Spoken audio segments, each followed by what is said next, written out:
Today's guest on the Kingdom Yoga podcast is Krishna Das, one of our most well-known guests to date.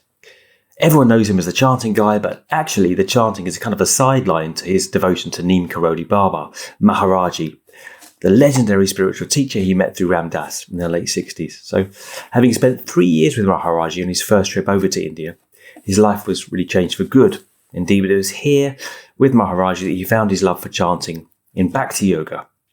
But when Maharaj-ji sent him back to the US, saying he had attachments there after 3 years, an ensuing dark night of the soul happened for many years afterwards. And despite his intentions to shortly return to Maharaj-ji, Maharaj-ji unfortunately left his body. So then Krishna Das really spends almost 20 years searching for a path.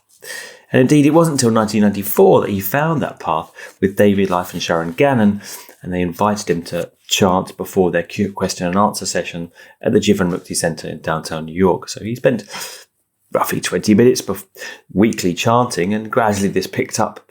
More and more people came, the time increased, and it became a phenomenon. And really, very shortly afterwards, the CD was produced, and that exploded. It was played in every yoga center, if you can remember, in the 90s, and still as popular today. So the chanting exploded, and Krishna Das, however, remains incredibly humble about it, and attributed everything to the grace of Maharaj-ji. And you can see this in his performance. It is in no way a performance, rather. You can see it's a meditation. So if you haven't yet read his book, Chants for a Lifetime, Chants of a Lifetime, Chants for a Lifetime, then read the book. It's his autobiography. It's a fantastic book, and we refer to it a lot in this podcast. And also, if you haven't done yet, subscribe to the YouTube channel, comment if you fancy, and feel free to donate via the website if you've enjoyed the podcast or the YouTube. And you could also donate now via my Instagram in Buy Me a Coffee. So I really hope you enjoyed it, and welcome, Krishna.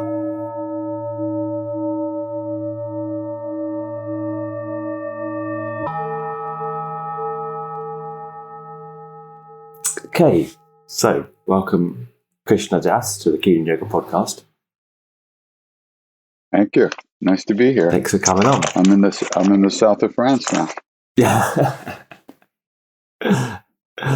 By default. Okay, so let's crack on with it. I mean, I'm going to have to ask you the two things, I suppose.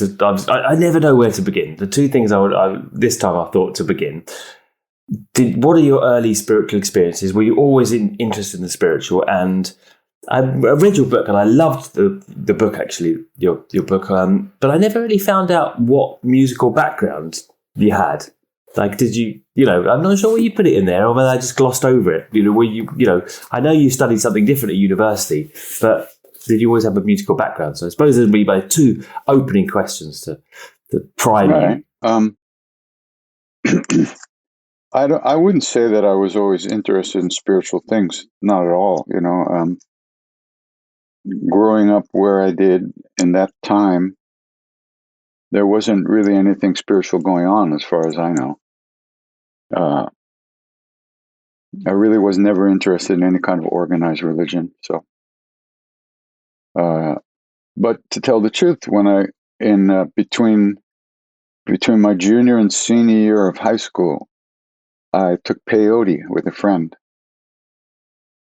as I was 17 years old, and that experience was so deep that it was like the tree got cut about halfway through at that point, But because my immediate experience was that what I was now experiencing was so much more real than anything else in my life that I'd ever been in touch with. And I had no doubt that what I was experiencing and seeing and feeling was more real, was just, I don't know how else to say it. And everything else looked like a dream. My life, my regular life, just seemed to be like some kind of shallow dream that just didn't have any juice to it, any essence. Of course, then that experience was over, and I had to go my senior year in high school. You just did it It once. wasn't a lot of fun.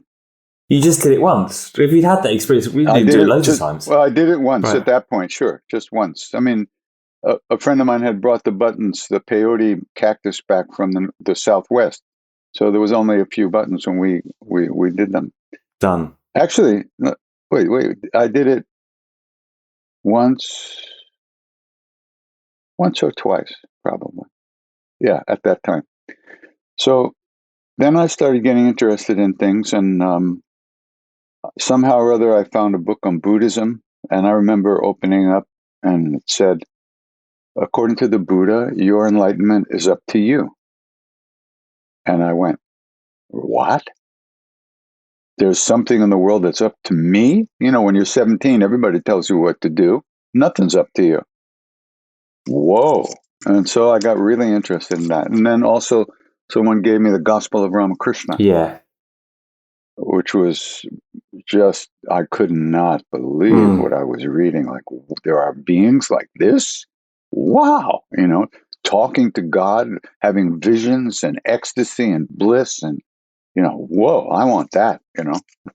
Did you read the Carlos Castaneda books as well? Because they kind of would have gone with the peyote, wouldn't they? Much later. That's I'm already 90 years old by Carlos Castaneda time. Oh, they come later, did they? I thought that. Much later. I'm 74. We're talking. Jesus. This was in You're 1965. I'm 74. talking about. I thought they were in the 60s. I found them on my dad's bookcase, and that was my first foray into spirituality. I don't know what the date You is might be on, but right. Early 70s. Yeah. yeah, maybe 70s. I didn't hear about them until after I came back from India. So, and I think I read one or two of those books, after I came back. And what about the musicality? Music was always in my life. My father played piano and listened to music all the time. My mother used to sing to me when I was young. I discovered the blues as a teenager. That you put in the book. I was in the record store. We used to have to go to a store to get music. No way. And buy these big things called records, and then put them on a thing. They go around and around. There's a needle. Wow, how quaint! And they get scratched. But I was rummaging through the bins, and I saw this. I think I was into folk music at the time. That was a big thing at the time. So I found this record album called Folk Blues Song Fest, and it had the pictures of about 3 or 4 different musicians on the cover. Uh-huh. So I took it home, and I was expecting, folk music. Well, I got folk music, real folk music. I mean, it was Mississippi Delta blues, and I just could not believe the power and the depth and the juice in that music. And that was it. I became a blues freak from that time on.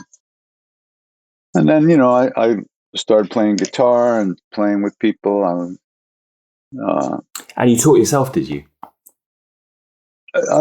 Mostly, but then I took some lessons a little later on when I was really stuck. I couldn't figure out things. So I had a friend who had a band called the Rancid Yaks. Oh, that's a great name. Yeah. And he was this crazy guy. He was the only guy in my high school who rode a motorcycle. He had a big old Triumph Bonneville, and we used to ride around together. And I think he was smoking dope before I even knew what it was. So we got to be friendly, and he taught me some stuff. And so you don't read music. You're not classically trained in any which ways, right? No, right? I can hardly read English. Right. So how do you take it from there? Tell me a little bit about the Ram Dass experience that I think he led you to Maharaj-ji, didn't he? Yeah, definitely. Not only did he lead me to Maharaj-ji, but what I experienced when I met Ram Dass actually turned out to be Maharaj-ji himself. That's what I was feeling. It was coming through Ram Dass in such intense, extraordinary power. At that point, he had just come back from India from his first trip, and he was just radiating. It was so beautiful. everybody who came just was, it was like coming out in the sun after like the winter time, it was just so beautiful.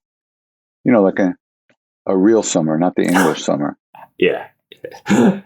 So, but yeah, no, so I had heard about him from some friends and they went to see him and I wasn't interested. I just thought, I don't care about American yogis, I want the real thing. So they left. I was living on their land and upstate New York, and they went off to meet Ram Dass, and they were supposed to come back the next day, and they didn't come back for like 2 or 3 days. And I was standing in the driveway. I had just come out of the goat shed. We had 2 goats on the farm. Madame Blavatsky and Alice Bailey were our 2 goats. And I had just milked the goats, and I came out, and the car came in down the driveway, this long driveway cutting through a field. And my friend gets out of the car, and he turns around, and he looks at me. And he had this look on his face, and light was shooting out of him. I mean, I couldn't believe it. I went right down the directions. I'm leaving now. And I ran out to my place. I got my stuff. What were you doing at that? Apart from milking the Theosophist goats, what were you doing with yourself at that time? At that time, I was driving a school bus for the local, and I was just sitting in my cabin, depressed and unhappy. That's what I was doing. So you just did. You had a day off the driving school bus, or someone has subbed for you, and you went down there. You drove the school bus with the kids down to see Ram Dass. No, with the kids. Yeah. That would be good. Yeah. And they never came back. I don't know what happened to them. Or you went to Ram Dass and you drove all night, I believe. And in the cold and in the storm and a blizzard or something. Yeah. And how was it meeting him? Well, what was the experience of meeting Ram Dass? I walked in the room where he was sitting. And at that moment, without a word being spoken, he was actually sitting with his eyes closed in the other corner of the room. I walked in the room, and immediately, absolutely immediately, I knew I had this epiphany, and I knew that whatever it was I was looking for was real. It existed. It was in the world, and you could find it. And that changed my life. Yeah, absolutely. Yeah. Because before that, it's like this. Yeah, I could really resonate with that, because you got to read the books, you got to want to believe it. It's like, I'd like to believe that Ramakrishna's books are true, right? Like, but it's so outside one's own field of conventional normative perception, right? Like, growing up as you did or where I did, where there was no spirituality around really, and no one who had experiences you could talk to you about, certainly. You're right. That's true. Yeah. Right. So that was so. But you see, at the time, I thought it was Ram Dass himself. Right. But that's what, there he was, and this is what I was feeling. So I wound up becoming close to him and hanging out with him as much as I could, and I realized gradually it was a painful time too, because he was, at the same time he was radiating Maharaj-ji, he was also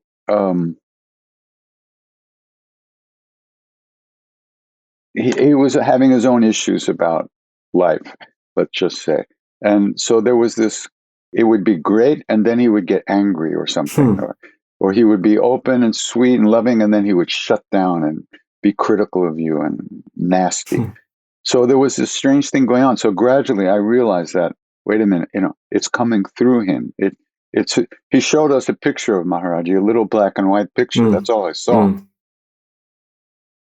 So, but I realized as time went on that it's coming through him, and that it's Maharaj-ji coming through him. And then I decided I had to go to India to meet the Guru. And at first, I think your destiny hung on a thread, right? Because you didn't get the address. He wasn't allowed to give you the address for. The Maharaj, we were talking of Neem Karoli Baba, right? He wasn't even supposed to be talking about it. His instructions were, Maharaj said, "Don't talk about me." But he couldn't help himself, he had this jewel, and his natural inclination was to share it with Absolutely. people. Yeah, yeah. So, And in the end, one way or another, you have to read the book, everyone. But you found Maharaj-ji, and you spent years there, right? A few years there. he let me stay 2.5 Yeah, years. yeah. He literally he got my visa extended. Otherwise, I would have been sent home after a year and a half, or even more. But anyway, he got my visa extended and let me stay.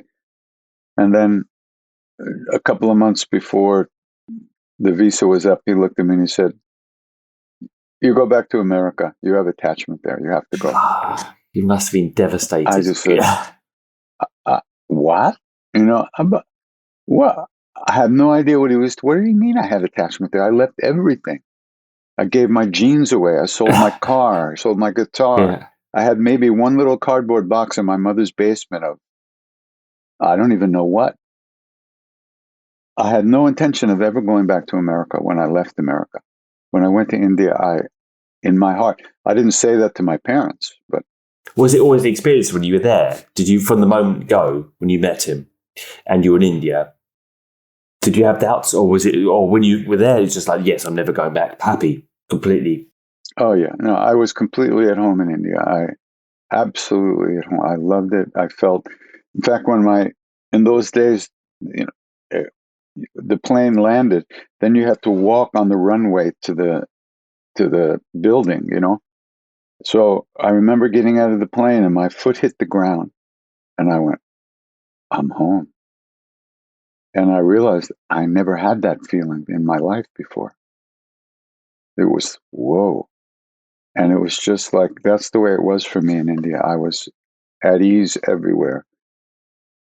I really still, except now I'm old and cranky. But aside from that, I still India, is my home. When was that? What year? And where was the ashram exactly? Well, Maharaj's temples are up in the north of India. Most of them are in UP, Uttar Pradesh or Uttaranchal, which is the state kind of north and northeast of Delhi, around Delhi and northeast of Delhi.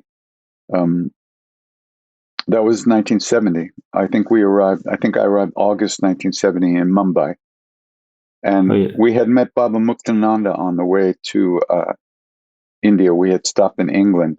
In those days, you could find these really cheap flights, but it was one step at a time. So we got to England, and then we found another cheap flight, but it wasn't for a week. So we were just hanging around. And Muktananda was on his way to the US for the first time. And he was in London. So we met him there. Me and my friends, we met him there.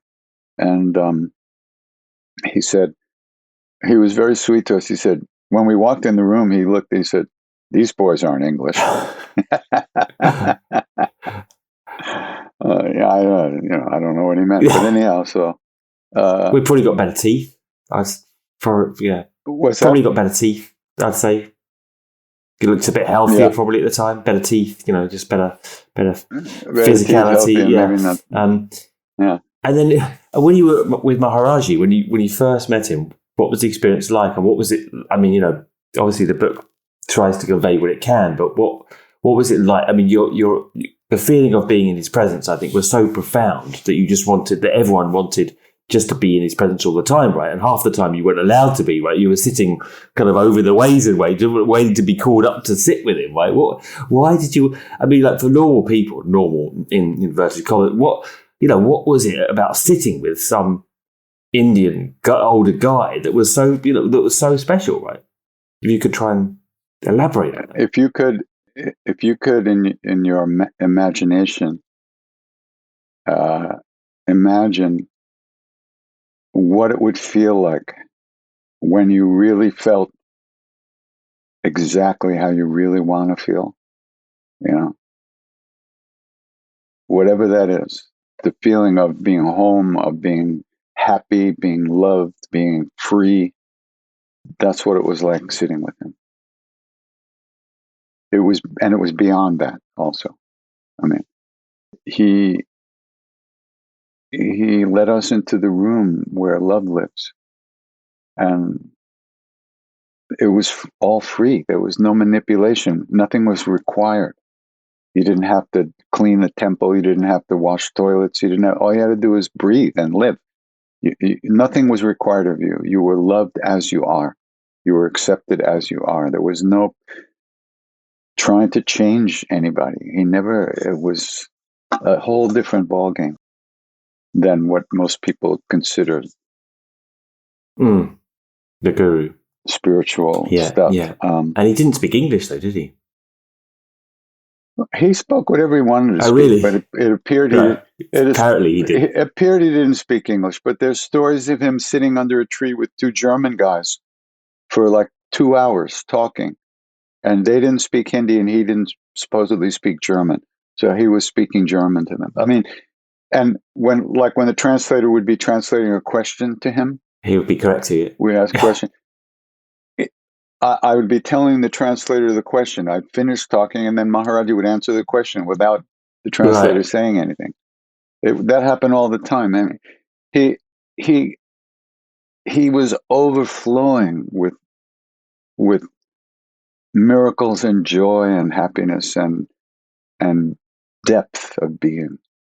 I mean, there was total trust also, which is such a rare thing in relationships with people. There was no question. This guy knew everything. He was the king of the universe. He was totally taking charge of everything. You had nothing to worry about. It was that kind of experience. And it's remained that for 50 years, by the way. I mean, that never changed for me. And for most of the first group, or for anybody who considers himself this devotee of Maharaj-ji, your life is not your problem. It's his. But it didn't. I mean, you didn't just get there and everything was okay, though. I mean, after you came, I mean, you spent a lot of the life. I was a drug addict. I almost died. But that was just karma's working out. Karma's coming to fruition. That this is what he meant, by the way, when he said you have attachment, you have to go back there. Everything that's happened to me since that moment until this moment is exactly what he was talking about. And this was all in me. There was no avoiding it by staying in India. I was already walking around like a robot. I was so charged and so intense. Nothing could pass through anymore. There was so much juice because of the conduit was tiny, because I was so egoistically programmed, so I had to get through that. That stuff had to come out. And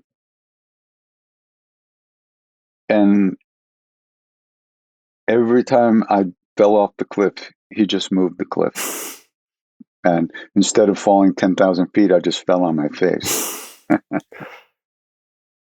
you spent most of your years away from him, right? I mean, you left after a couple of years, and you never did. You went back again and saw him again, didn't you? Then you had to stay. No, that was no. He asked me to come. He wrote to me. He had someone write to me and ask me to come back, but I was getting laid for the first time in 3 years, so I tried to delay it. And as a result of that, he had when I was ready to go back, he had already left the body. Do you think he actually did? As an aside, in that part of the book, do you think he actually did die? Because, remember the other book that someone showed you and said, but he's actually, people have said he's living up the road in a cave. Or do you think he just did a Houdini? Just escaped you lot? He used to say to us, he used to look at us and tease us. He used to say, I have the keys to the mind. I could turn your minds against me. And he would laugh, and we would say, Baba, don't do that. And he would laugh. But he has the keys to the mind. Nothing can arise in your mind that he doesn't want to arise. So he could be living next door, right here in New York. And I would never know unless he wants me to know. He's in charge. He's the one running the show. So you ask me, is he alive? Of course he's alive. Those beings like that don't die. Is he in a physical body? My particular feeling is that he is in a physical That's what I body. meant, I suppose. Yeah. And I used to run around India trying to find him. But I finally had to give up because I recognized I didn't find him in the first place. Did I go to find him? I heard about this guy Ram Dass. I went to see him, and all this happened. He was pulling the strings, not me. And when I say he, I don't mean like there's some little guy in there actually thinking, okay, I'm going to pull this string. It's just that he is completely merged with the universe. And whatever has to happen happens through him perfectly. There's no resistance. There's no agenda. There's no personal anything anymore. So everything that has to happen happens perfectly. And in fact, the story of when I first went, I wrote, Ram Dass said to me, okay, he said, I can't tell you where he is. And I said, that's okay, I'll find him. In retrospect, I was dreaming, right? But so Ram Dass said, wait a minute. Why don't you write to my friend KK, who lives there, and see what happens. So I wrote to KK, got a letter back saying, wonderful to hear from you, but Maharaj-ji's not in the hills at this time at his temple in Kenchi. Ah, we have a name. But when he returns, I'll take your letter to him. So in the meantime, 2 other letters came from 2 other friends of mine. And so KK took the letters to the temple. He goes into the room where Maharaj is sitting with some other people. He puts the letters on the bed next to him and sits down on the floor and begins to peel and cut an apple and offer Maharaj-ji the cut pieces of this soft apple. And Maharaj-ji goes on with his conversation. He notices the letters. He says, what's that? And KK says, they're letters from students of Ram Dass. They want to come see you. Mate, tell them not to come. What do I have to do with this? And he goes back to his conversation. So the rest of the story is very funny because KK and Ram Dass were very close. Ram Dass was sent home to KK's house the first time he met Maharaj-ji, and KK was instructed, help him out. So they become very close, and now KK felt he was helping Ram Dass by helping us, and Maharaj was interfering with that, the very seva that he gave KK to do in the first place. And since KK had grown up, since he's 8 years old with Maharaj-ji, and his relationship was like a grandkid with his grandfather, and there's respect, but there's no distance. It's all. So he began to pout and he looked down and he stopped feeding Maharaj-ji the apple when Maharaj-ji said, tell him not to come. So Maharaj-ji notices it, and KK showed me, he said, he was looking down and like this, and Maharaj-ji would, KK, what's wrong? And he pushed KK's head up like this, but KK would look away. His eyes would look away. He wouldn't even look at Maharaj-ji. Maharaj-ji would take his hand down and KK would go back down like this. So after a few of those, Maharaj-ji threw his hands up. He says, okay, tell him what you want. So now, if it had been another devotee, we would have got a letter back saying, Maharaj-ji says not to come, see you later. But because it was KK, and of course, the big Maharaj-ji is pulling all the strings behind, and that's why it was KK. KK wrote, as you know, great beings like Maharaj-ji don't encourage the devotees to come, but their doors are always open. So if you're here, you can come see him. And so I didn't know that story until about 10 years later. All we saw was the letter saying, yeah, come. But it's, right? I mean, I've heard you tell it a number of times and it's stuck in your mind, right? Because it's just everything is just so kind of synchronistic and just like, yeah, I mean, it could have, as you said, it could have been just in the thread. It was hanging by a thread, wasn't it? Really, I mean, we've got to. It seemed to be See, from our point of view. apparently, yeah, exactly. But we've got to talk a bit about chanting. People probably want to hear about that. I mean, I want to hear about Maharaj-ji really, but I could talk to you hours about him. But we'll talk a bit about chanting in terms of Maharaj-ji suggested you do it, or did he lead you into it? Chanting, yeah. Yes, sorry, Max.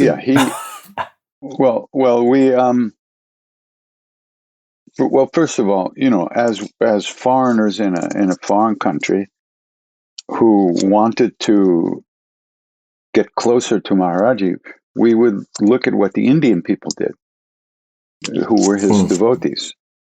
And we noticed that they treated him as if he was Hanuman himself, the monkey god himself, that he was God himself. And Maharaj-ji himself would build Hanuman temples wherever he had quite a few, not quite a few, but maybe, I don't know, at the time, maybe 5 or 6 or 7 temples around northern India. Small, simple little temple, not big, fancy things. So we heard about this hymn called the Hanuman Chalisa.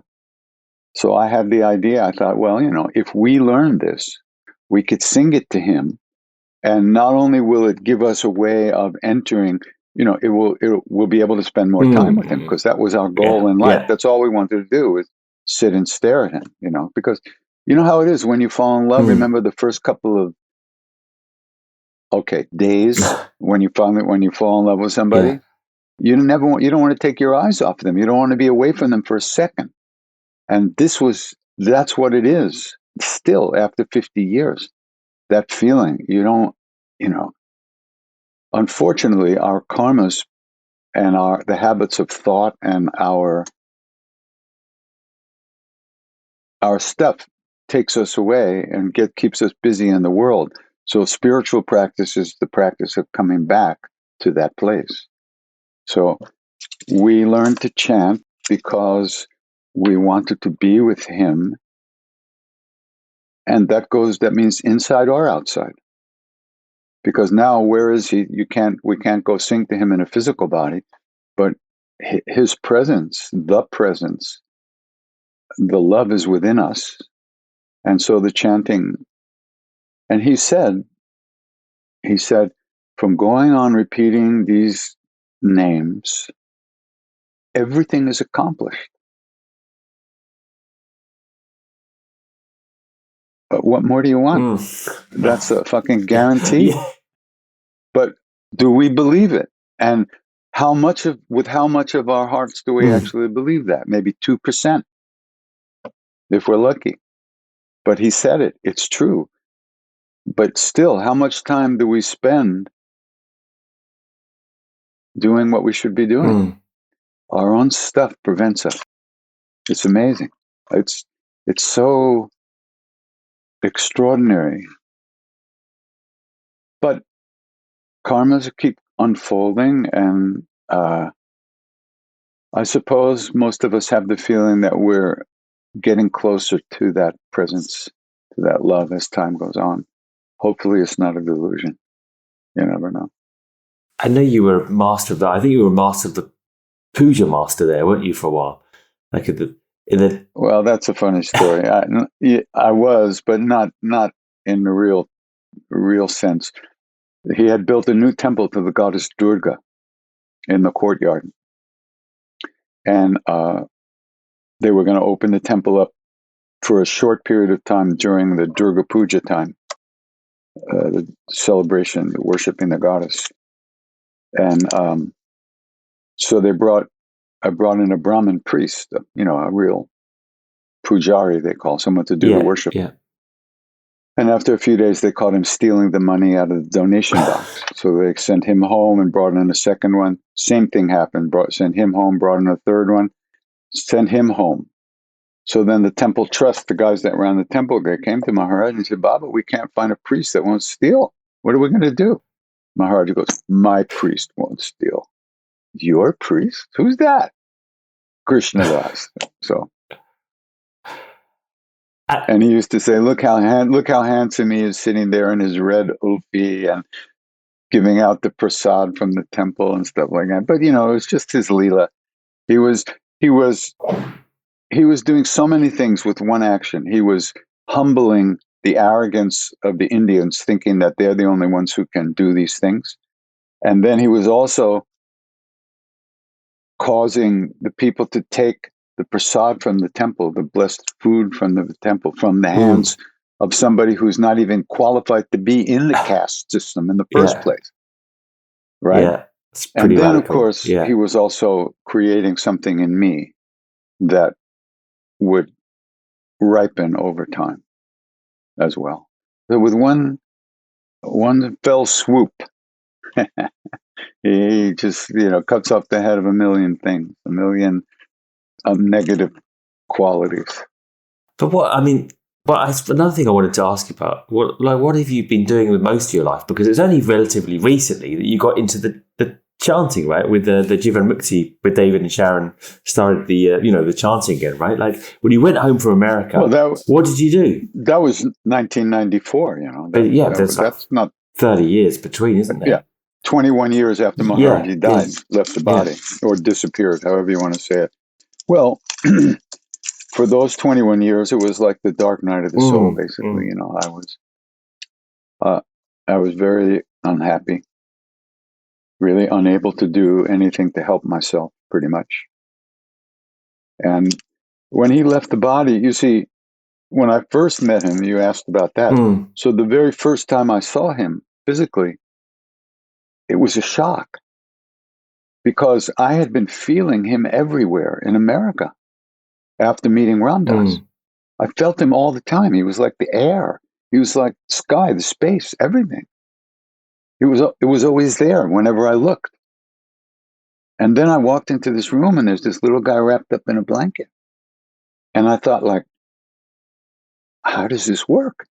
How does the whole universe fit in that blanket? It was really a strange moment, but he drew me in slowly, allowed me in, and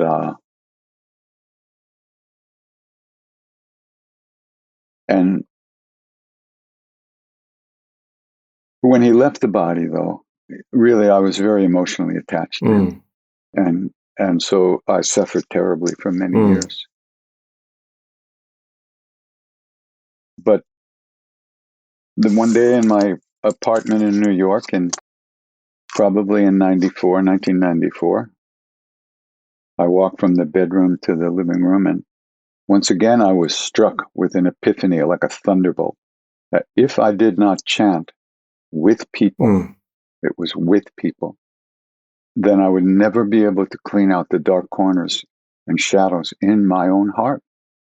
And the understanding was just those shadows that caused the suffering. So you've been chanting all along anyway. You kept that up? No, not really. Right. Okay. A little bit here and there. I wasn't doing anything for a long time in terms of spiritual practice. I mean, a little bit here and there. Were you running a record label or something like that? Didn't you start a record label?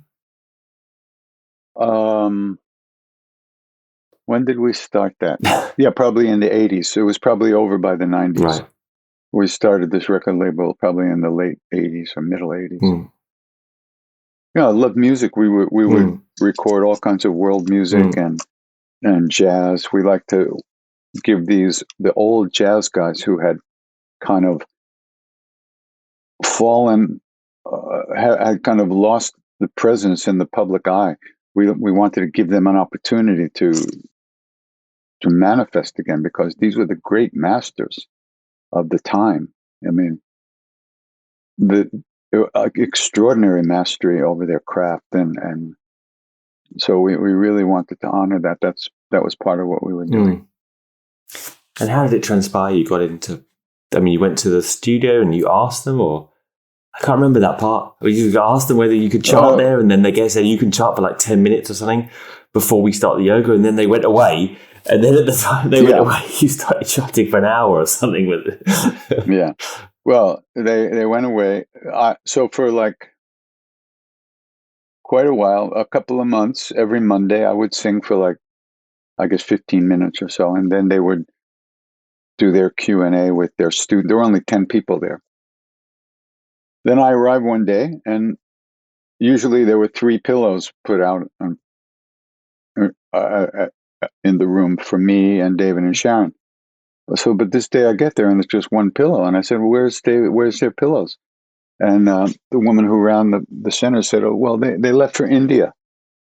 Oh, so I just sang for like 3 hours every Monday. I would just sing, and then after they were gone quite a while. Actually, they were gone 3 or 4 months at least. I think a while. So I remember I came and they were there. I said, "Oh, hey, how you doing? Great, you're back. That's good." So I started singing, but I forgot they were there, and I was singing for like 45 minutes or so, and I went, "Oh shit!"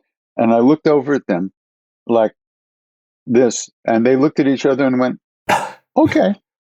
So Mondays became my day, and every Monday I went and I sang, and Were people into people it? started showing up. Right, right. There was no publicity or Yeah, anything. yeah. The word just spread. And there were lines around the block. The place was filling up. It was amazing. So that's how it all started. And then we had the record company. My time with the record company was pretty much over at that point. I had let my partner run it. I wasn't interested. Then I thought, well, I need to be singing with people. That's what I want to do and should be doing.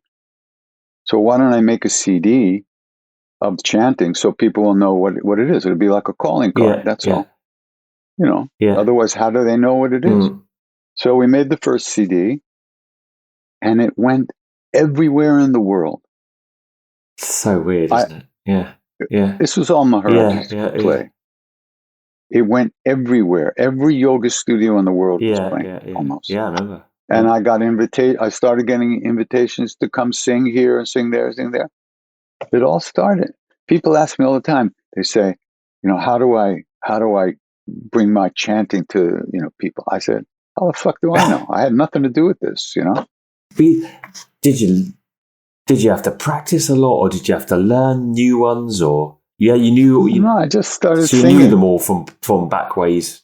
Well, when I first started singing with people, I sang what I had been singing in India, because we sang a lot. Yeah, yeah.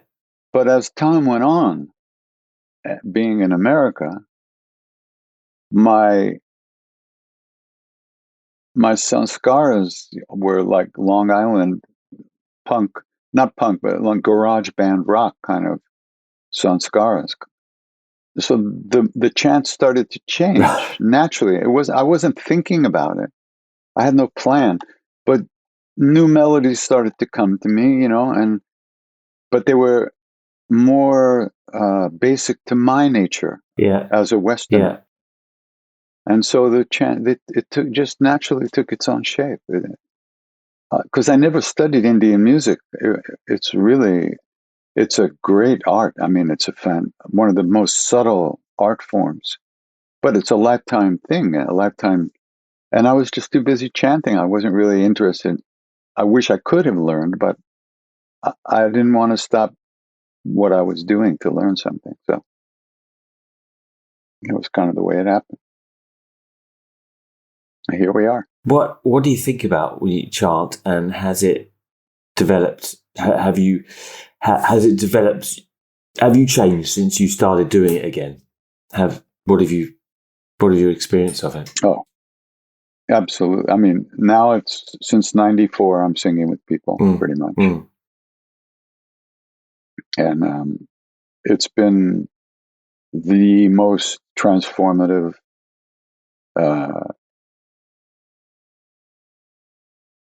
opportunity or practice that in my life. I see the path as a ripening process, really much more than a learning process. I'm not like a Tibetan scholar, or I don't study all the scriptures. I don't, learn all the, I don't have, that's not who I am. I'm a devotee of Maharaj-ji, and I want to sing to him, and I want to sing to that love. So I just sing. But the way I see it is that the chanting is like bringing your heart out into the sun of love. And the chants are like the rays of that sun ripening our hearts. And it's a natural process because these chants, these mantras, these names, as they call them, they are powerful. They have potentiality. They have shakti. And they're good only for one thing. Eventually bringing you to the realization of your own soul, your own true nature. So through the repetition of the name, gradually but inevitably, that place within us is uncovered. That love within us is uncovered, and we move more deeply into ourselves. And it's not just a personal experience like a drug experience where, well, that's not even accurate. So let's just say it's not just like this is what I'm feeling. I'm feeling this ecstasy. This is so great. It's not like that. What it is, it changes the way you see the world. It changes the way you experience everything and everyone, including yourself. It's it's like the sun rising after the dark night of the soul. Everything looks different when the sun rises, and the higher it rises, the less shadows there are, and the more accurate things look. And that's what you feel. I mean, maybe I'll rephrase that question more specifically when I say what you're thinking when you chant. Is that what you're feeling when you chant all the time? Or sometimes do you get on stage and just think, really, I'm not up for this tonight? You know? No, you don't understand. I share the practice the same way I do it, which is you chant, and when you notice you're not paying attention, you chant. Nothing more is required. When you notice you're thinking about something, you let it go and you come back to the chant. People ask me all the time, what do you experience? And I say, how the fuck do I know? I let it go like, 300 years ago, or I let it go, when I was chanting. I didn't write it down. I don't know what I just let it go and I come back to the name. Right. What we need to do is develop the ability to be here and stay here and live in this present and presence. We don't need to be taking notes on how stupid we are. Okay. We know how stupid we are. True. We don't need to prove it to ourselves. Very true. Okay, here's a stupid question. Yeah. Right. What's your best concert and your worst concert? Hasn't happened yet. Come on. I learned that from a jazz guy. Somebody said, you've been playing for 75 years. What was your greatest concert? Yeah, right. Okay, and he said, hasn't happened yet, They're all, who's to judge? I have no idea. Sometimes I'll think, whoa, it really felt heavy tonight. Right. In retrospect, and then I get like 500 emails saying this was the greatest experience of my life. So who the fuck knows? How would I know? I just forget it. I sing, I go home, I watch TV, I get up and I sing again. That's all. And it's not my business. But you must have a playlist, right? You just do the same thing every time, or do you do different bhajans, different pujas, kind of depending on the mood? Once again, there's no plan, right? But remember, it's a deepening process. So you get there will be some basic group of chants that I might be doing more regularly for a while, and then another one will come in and one will drop out, or there's or something will just come to mind. I don't really think about it, but like just last night, was it last night? Yeah, last night. Thursday nights I sing every Thursday night for 2 hours or so and take some questions every Thursday night, 7:00 New York time. So I started singing, and then I just some chant popped up in my head. So that's what I did next. I didn't, I'm just trusting. I guess if you have to think about it, you would just say, I'm just trusting the process. I'm not I'm not driving the car. I'm just letting somebody else drive who knows how to drive. And I'm just along for the ride like everybody else. So you'd never like prepared your voice or done any kind of Well, yoga to make actually, sure that you're all limber and ready for it? well, yeah, yes, definitely. And it's, after 10 years of singing with people, I was losing my voice. So I had to actually learn how to sing. I went to an opera singer who taught me how to use my voice in a way that wouldn't rip it up. And it's good to warm up the voice a little bit. And as far as asana practice, that's what I do to stay alive, I mean, and pranayama and asana, I look upon that as for the body. I don't really think of it as the way things are. I mean, for me, it's more of a physical well-being practice. I don't really think of it so much as quote unquote spiritual practice. But my teacher, Siddhima, who was Maharaj-ji's great disciple, she told me to do pranayama, so I do it every day. I don't do it for any special reason, like to make sure I can. I do it essentially to stay healthy, and I like to keep singing with people as long as possible. Yeah, I'm sure people appreciate that. What's your finally? What's your feeling of spirituality? What does spirituality mean for you in daily life?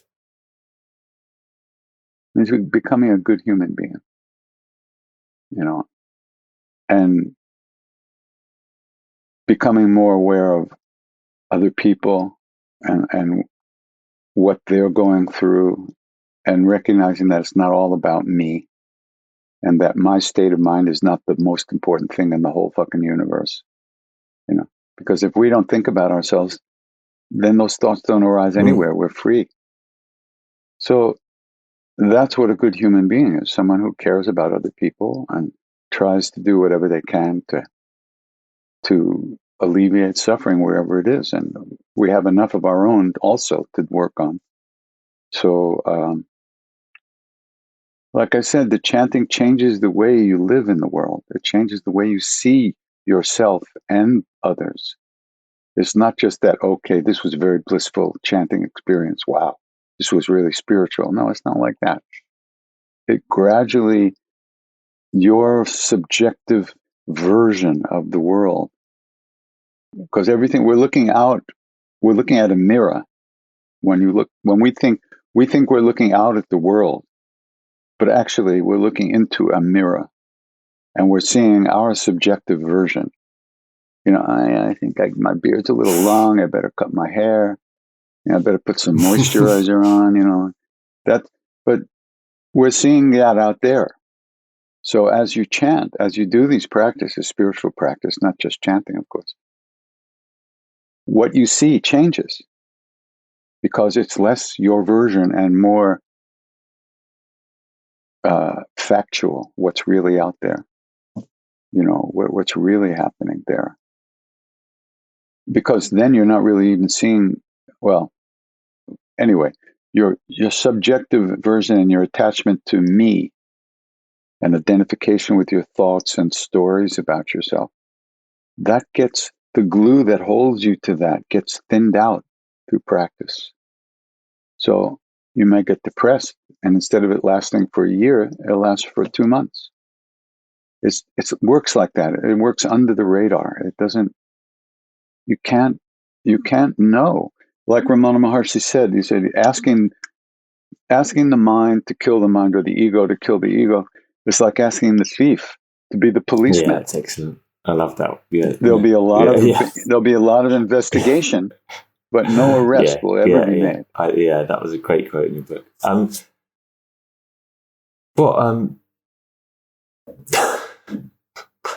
Finally, what advice would you give for anyone on this path or what advice would you give to a younger self of, on the path, right? Is there anything you would say as a parting shot, as it were? Well, I don't know. The advice I'd give to my younger self would be, would you chill out, man? What the fuck is wrong with you? Shut up, relax, take it easy. Don't obsess so much, you know what? You know. But, for other, I would just say, go for it and don't give up, because,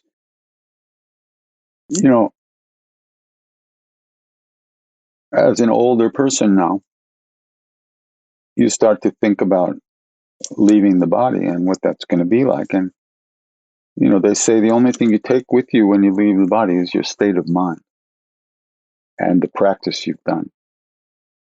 So when you're younger, you don't live in that reality. You still think you have lots of time left to do this and that. And it's a very interesting conundrum. So I would say live fully, as go after the things you want, get the things you want, but keep your eyes open and recognize that nothing you get from the outside will ever make you happy for more than a minute. So try to plant the seeds of what you really want in life.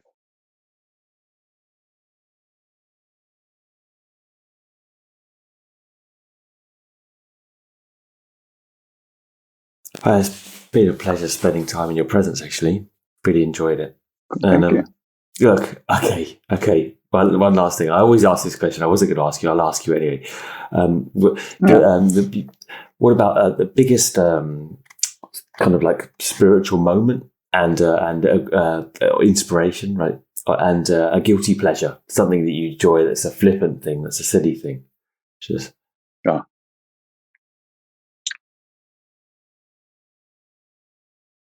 So I didn't really understand the question, so we better say it again.